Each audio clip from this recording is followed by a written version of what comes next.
Hey folks, welcome to another episode of Leader Feeder. My name is Kirk. I'm the General Manager of Unique Training and Development and Frontline Leadership Systems USA. Before we get started on today's episode, I wanted to give a little shout out to an event we have going on. It's our Frontline Leadership Public Workshop. So with a lot of clients, in fact, most of the clients that we work with, we go on site in person. So we're there at your facility delivering training to your people. But a couple times a year, we offer a public workshop. And this is great for organizations or businesses that don't necessarily have, 10 or 15 or 20 leaders of their own that they need trained. They maybe only have 3 or 4. So they want them to get that high quality training and the Frontline Leadership Program content, but they're not really able to bring us on site. And so we offer the Frontline Leadership Public Workshop. It's happening in London, Ontario, Canada in April.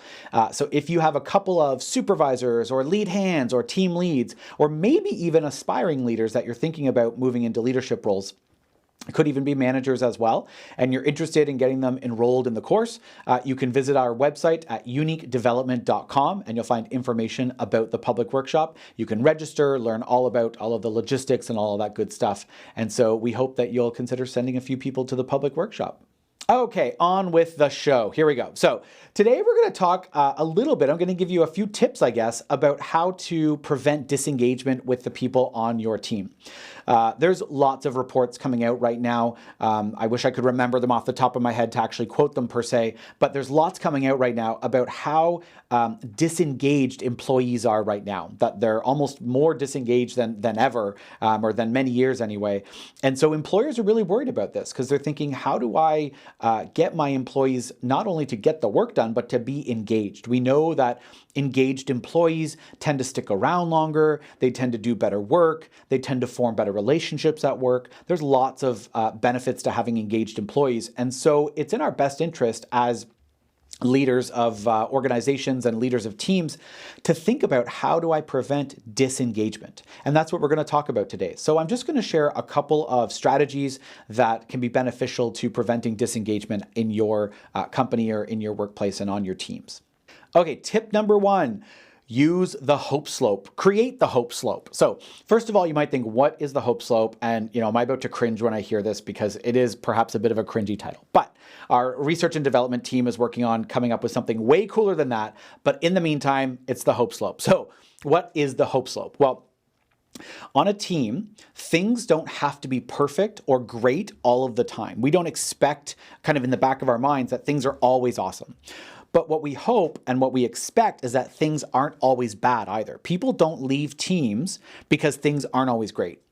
People tend to leave teams when they sense that nothing's getting better. So we're seeing a downhill kind of trend, right? Things just keep getting worse and worse, and work is getting tougher, more frustrating, more annoying. That's when we really see disengagement, or a lot of disengagement. What we can do as leaders is create a hope slope. So we're battling that downhill sense of nothing's getting better and everything's getting worse by building a hope slope. So things are gradually and steadily getting better.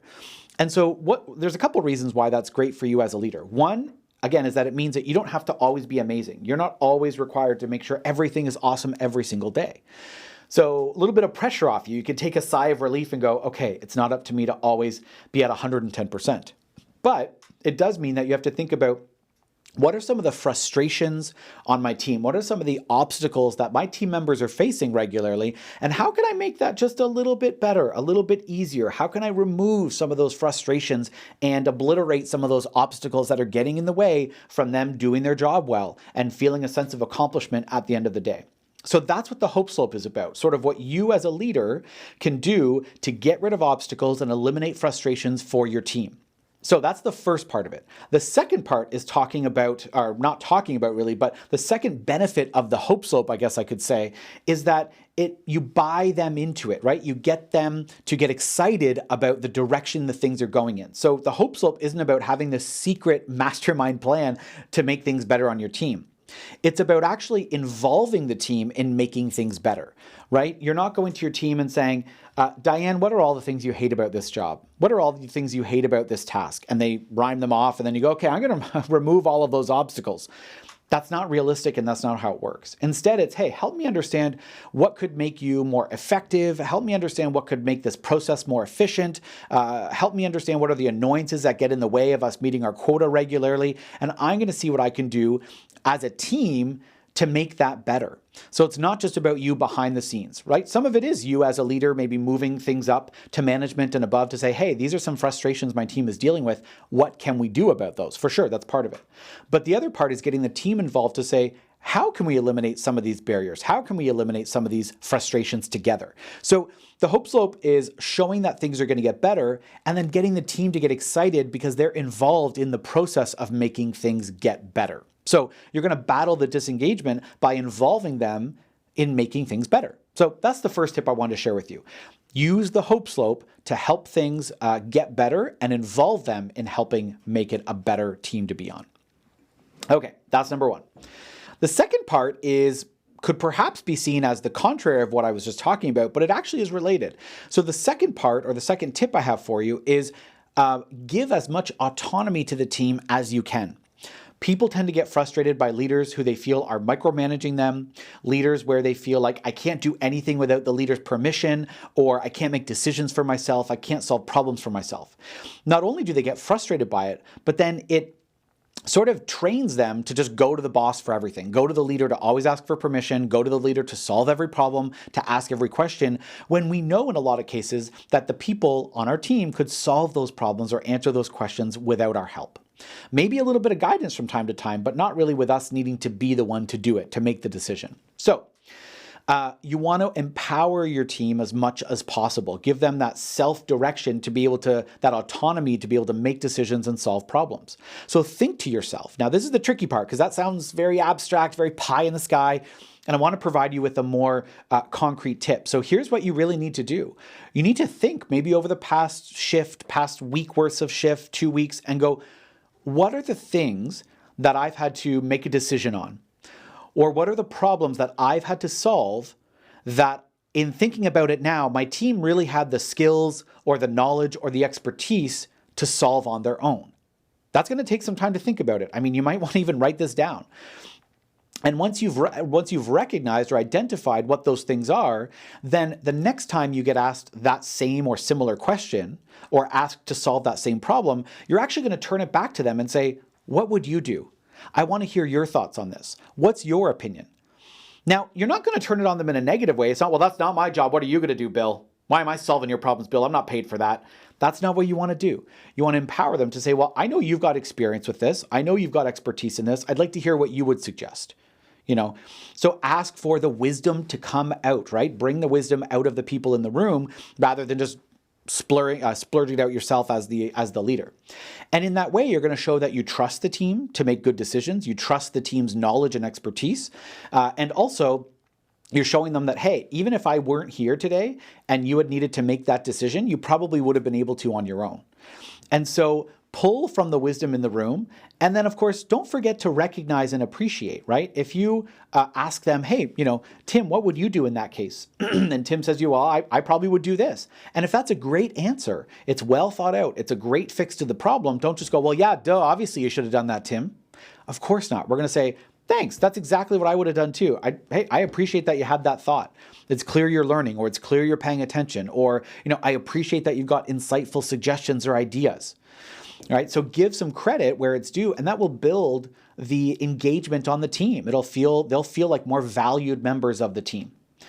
I think sometimes what happens in frontline leadership is we are afraid that if we give up too much ownership, if we give too much ownership to the team, it's going to make us redundant. And someone's going to look up from above and go, oh, gosh, this person's team is quite self-directing. They're pretty good at doing things on their own. We don't really need that guy anymore, or we don't need that person anymore. I got to tell you, I think I've heard of once in my career where that has actually happened. In many other cases, and in most other cases, leadership looks at that team leader and goes, what are they doing differently that their team is so much more autonomous, that they're able to do so much more, that they can solve a lot of their own problems? And so it's not actually a detriment, it's actually a benefit to both the organization and to that leader in particular. So even though it could be a little bit scary to think about giving that much more autonomy to the team, I would encourage you to try it out and see where it goes. So That's really what it's all about. Give them a little bit bigger sense of ownership, ask for their input with problems and suggestions, right? And the other part, again, is that hope slope. Show them that things are gradually getting better as much as you can within what you have control over, and get them involved in making things better. So a good sense of ownership, that empowerment, that accountability, and of course, a good sense of the hope slope, that things are going to get better and that there's going to be brighter days ahead and that they can be involved in making things better.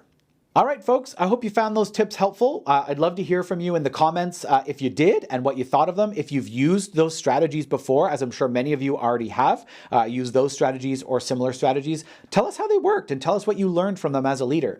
One of the really cool things I think about being a leader is that it's kind of one big experiment. Every single team is a little bit different. The dynamic is different because the people on it are different and they're individual. So no particular strategy I give is going to work 100% on every team, but also it's not going to work 0% on any team. So I'm always curious to hear if you've used some of these strategies in your own leadership experience. How did they land? What did you have to tweak about it? What part worked well and what part didn't work so well? And how did you adapt to still be a successful leader? So feel free to drop us a line. You can comment on the video or on the podcast episode. You can visit our website, uniquedevelopment.com, and shoot us an email or a message. We'd love to hear from you. And if you want to talk more about how we can get involved in helping your leaders be better developed, be stronger, more capable leaders that achieve more performance, feel free to contact us. Again, the website is uniquedevelopment.com, and we would love to hear from you.